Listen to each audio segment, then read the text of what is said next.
I'm creating a layout with my Lucky 8 punch. I'll show you how I use it. I found it for $6 at a secondhand store. I'm Emilee, and you've found Emilee's Paper Caper, where we're all about scrapping our stash and getting some pages done. If you're new here, please consider subscribing. Hit subscribe and the bell icon so you don't miss any ideas. There are a number of settings on this punch. One's for the outer cut, an inner cut, and a combined cut. I'm going to do the combined cut, but I will show you some examples of the other options.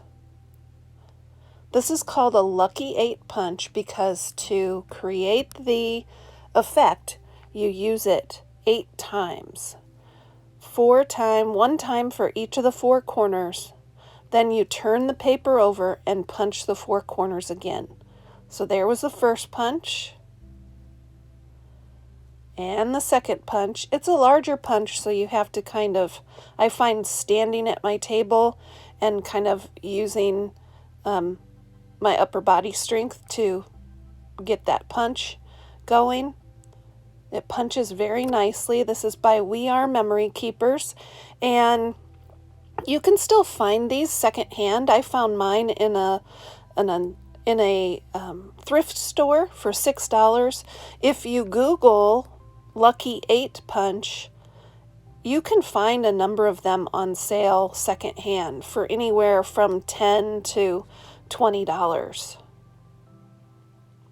It's a great tool for changing the dimension and look of your 12 by 12 papers. All right, here's the 8th and final punch. And this will create the combined option. It's very pretty. Now let's take a look at the other options. You can have just the outer cut, and it looks like this, or just the inner cut, which I think is also very pretty. And if you layer it onto a solid color or even a pattern color, it changes the look altogether. Here's a pattern that I want to use with that combined cut. I did audition some other color papers and decided to go with this. Here's what the purple marbled paper looked like, which is also very pretty. But for the photos I'm scrapbooking today, they're of my daughter's birthday. She especially likes this color teal in the background, so I wanted to use her favorite color. To embellish this page, I had those 2-4 that were really cake topper decorations, but I decided to use them on this page. They're pretty gold glitter. We didn't end up using them on a cake, and I thought they would be a really festive and fun thing to embellish this page with. So off camera, I have unpackaged those, and because they're on sticks, I don't want to bother with removing the numbers from the sticks.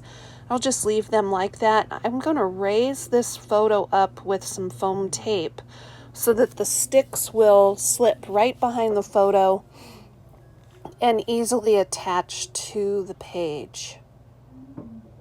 I got this foam tape for Christmas from a friend, and it's coming in handy. So I'm checking to see if that foam tape will be thick enough to hide the stick behind it without crinkling my photo, and it is. So I'm going to go ahead and remove the adhesive strips from this foam tape and get this down, and lickety split, you're going to see how quickly these cake topper numbers just slip right behind that photo, and boom, the page is embellished. I think this is super fun. I'm glad I kept these cake topper decorations for this page.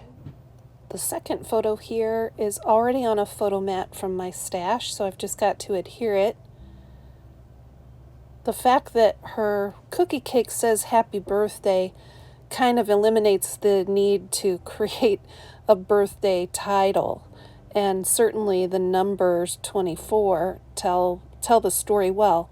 So I found a little card that says enjoy, and I've got a little tiny journaling spot that I will just record that we celebrated her birthday with cookie cake and that she got a brand new cast iron skillet from her grandmother for her birthday. She was thrilled and has already been cooking lots of delicious things in that skillet.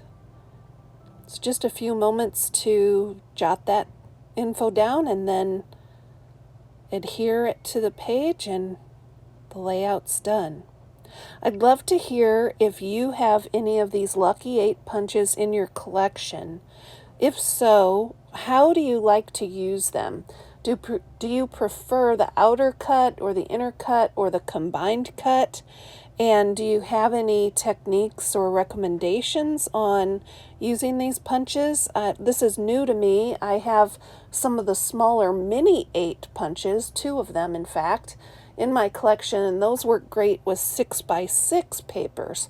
But this larger Lucky 8 punch for 12x12 paper, this is the first one that I've added to my collection.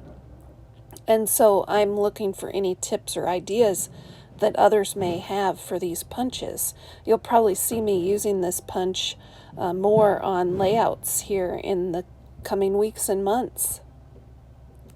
Let's keep on scrapping our stash together, everybody. Here are some looks at the layout and links to additional videos with lots of ideas to scrap your stash.